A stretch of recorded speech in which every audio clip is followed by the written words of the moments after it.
అంత ఇంత బాధ కదా సార్, తల్లి కన్నా ఎక్కువ బాధ ఉంటుంది. ఎందుకంటే పెద్ద అన్నయ్యగా వాడు రూపాయి పాపాయి సంపాదించి ఇంటికి పంపిస్తే నేను చూసుకుంటూ కుటుంబాన్ని బాధ్యతగా చూసుకునేవాడిని నేను. అటువంటిది వాడిని అలా నిర్బంధించేసేవారు. అప్పటి నుంచి కూడా మేము చాలా నలిగిపోయాం, బాగా చాలా బాధ అండి, అంత బాధ కదా, చెప్పుకోలేంత బాధ. ఇప్పుడు శ్రీను వాళ్ళ ఫాదర్ మీ నాన్నగారు ఉన్నారా? ఉన్నారు సార్, వాళ్ళు మోకాళ్ళ నొప్పులు కొద్ది ప్రయాణాలు వేసి అక్కడ ఇంటి దగ్గరే ఉంటారు. ఈ వయసులో కూడా తల్లి నిరాహార దీక్ష చేయటం ఇదంతా ఆమె ఆరోగ్యం కూడా విషమంగా మారింది మొన్న కూడా. అవును సార్. ఎందుకు ఇలా?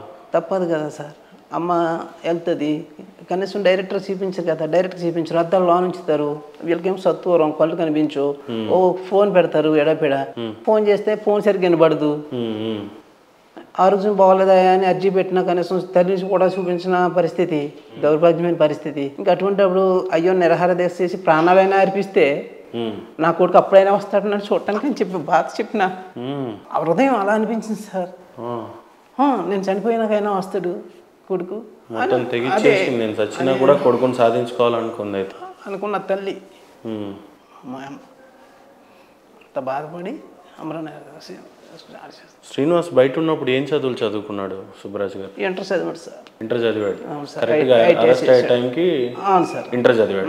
ఇప్పుడు జైల్లో ఉండే ఏమన్నా చదువులు చదువుతున్నాడా? 3 సంవత్సరాలు డిగ్రీ కంప్లీట్ చేశాడు sir, Ambedkar university open BA. జైల్లో ఉండి డిగ్రీ పూర్తి చేశాడు. అవును సార్. ఓకే. మంచి మార్కులు కూడా ఫస్ట్ క్లాస్లో వచ్చానని అని చెప్పాడు. ఇప్పుడు ఏం చదువుతున్నాడు? ఇప్పుడైతే లా ప్రాక్టీస్ చేస్తాను అని చెప్పాడు సార్. లా ప్రాక్టీస్ చేస్తున్నాడు, లా చదువుకుంటున్నాడు. ఓకే. మీరు ఎవడన్నా జైల్లోకి ములాఖాత్కి వెళ్ళినప్పుడు ఏమని మాట్లాడిస్తూ ఉంటాడు మీతో? అదే ఇలా అని చెప్తాడు, మనకైతే ఈ సమాజంలో న్యాయం జరగదు, చాలా దౌర్భాగ్యంగా ఉన్నది అని చెప్పి చాలా బాధపడ్డాడు. అలాగే మేము కూడా చాలా ఇదైపోయామని సార్. అంత చిన్న వయసులోనే మేనిఫెస్టోలు కూడా డిజైన్ చేసి అంత స్థాయికి జగన్మోహన్ రెడ్డి గారు మీరు గెలిస్తే ఇలా చేయండి అని చెప్పటం, పెన్షన్ గురించే కావచ్చు, బస్సు యాత్ర కాకుండా పాదయాత్ర చేయమని చెప్పిన వ్యక్తి ఏవైనా కొంత మంచి భావజాలాలు కలిగి ఉన్న అబ్బాయి అయితే మంచి ఆలోచన విధానం మంచిది. ఏమంటాడు బేసిక్గా? నాకు ఎప్పుడు బెయిల్ ఇప్పిస్తారు అన్నయ్య అని అంటాడా? ఏమంటాడు మీతో? అదే ఎప్పుడు ఇస్తారా అని పాపం అతని చేత లోన్ ఉండి చాలా ఏం జరుగుతుందన్నది కూడా అతనికి తెలియదు సార్. నేనైతే బయట తిరగ న్యాయస్థానానికి లేదు, లెటర్లో ప్రెసిడెంట్ ఆఫ్ ఇండియా అన్నీ మొత్తం ఎన్నో లెటర్లు పెట్టుకున్నా, ఏ విధమైన మనకి న్యాయం జరగలే. అప్పుడు ఒకటే నిర్ణయం తీసుకున్నా, కేవలం మన రాష్ట్రంలో ప్రజలు, దళిత సంఘాలు, ఎస్సీ బీసీ ముస్లిం మైనారిటీ సంఘాలు వీళ్ళంతా ఏకమైతేనే మనకు న్యాయం జరుగుతుంది అని ఒక ఆలోచన వచ్చింది సార్. ఆలోచన వచ్చి నేను విజయవాడ వచ్చి సమతా సైనిక దళ బృందాన్ని వెళ్ళటం జరిగింది సార్. మా సలీం గారు అడ్వకేట్ ద్వారా కలిసిన వెంటనే మేము ముస్లిం సంఘాలు, అలాగే రాష్ట్రంలో అన్ని సంఘాలు, రాష్ట్ర ప్రజలు నిలబడుతున్నాయి మీ పక్షాన, ప్రతిపక్ష పార్టీలు అన్నీ కూడా మనకి వెంటనే మేమున్నాం మీ వెనక అని చెప్పేసి, మేము సహకరిస్తాం, మీకు న్యాయం జరిగే వరకు కూడా మేము పోరాడతామని చెప్పేసి మేము అమర నిరాహార దీక్ష చేస్తే రాష్ట్రంలో అందరూ కూడా అన్ని చోట్ల ప్రజలు, సంఘాలు, అందరినీ ప్రజా సంఘాలన్నీ కూడా నిరసనలు తెలియజేసేసారు. నిరసనలు తెలియజేసినాయి. మేము చాలా సంతోషం రాష్ట్ర ప్రజలకి. అసలు ఇప్పుడు మీరు ఎప్పుడైనా జగన్మోహన్ రెడ్డి గారిని కలిసే ప్రయత్నం చేశారా? పోనీ ఈ కేసు రిలేటెడ్గా మీ తల్లి కానీ మీరు కానీ ఎప్పుడన్నా వెళ్ళి రిక్వెస్ట్ లెటర్ పెట్టడం లేకపోతే కలవటం ఏమైనా ప్రయత్నించారా? చేసాం సార్, ఎన్నోసార్లు సార్. స్వయాన మన ముమ్మడివరంలో లంకాఫ్ టాయిలంకి వచ్చారు, మా ఇంటికి ఆయన వచ్చే చోటకి 3 కిలోమీటర్ల దూరం సార్.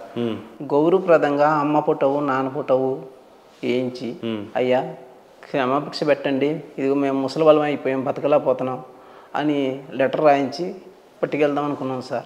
పట్టుకెళ్దాము, మనం కలుద్దాము అని అడుగుదామని అన్నప్పటికీ ఈ లోగల్లో ఆయనకైతే సెక్యూరిటీ ఆయన వస్తానన్న ముందు రోజు వచ్చింది, మనకైతే అంతకు ముందు రోజు వచ్చేసారు, మనకి హౌస్ అరెస్ట్ చేసేసారు పోలీసు వారు. అంటే రాకుండా కలవకుండా కారణం ఇదేంటయా, ఈ దౌర్భాగ్యం ఏంటయా, మేమేమన్నా ప్రభుత్వానికి అడ్డంకంగా నిరసనలు తెలియజేస్తున్నామా లేకపోతే ఏంటి, ఒకసారి లెటర్ చదవండి అంటే, సుబ్బరాజు మాకు పైనుంచి ఆర్డర్స్, మీరు ఏమన్నా తేడాపాడాలు చేస్తే మాకు ఉద్యోగాలకి ఇది అరే సర్లే సార్, మేము పడ్డ కష్టాలు మేము ఎవరూ పడకూడదు ఇంకా ఈ రాష్ట్రంలో, ఎందుకంటే మీరు ఏదో అడిగారు, ఓకే మాకు ఇప్పటికి న్యాయం జరగాలంటే అప్పటికే న్యాయం జరుగుతుంది, దేవుడు అనేవాడు ఉన్నాడని చెప్పేసి సర్లే సార్ మీకు మేము గౌరవిస్తాం అని చెప్పేసి మేము ఇంకెళ్ళలేదండి.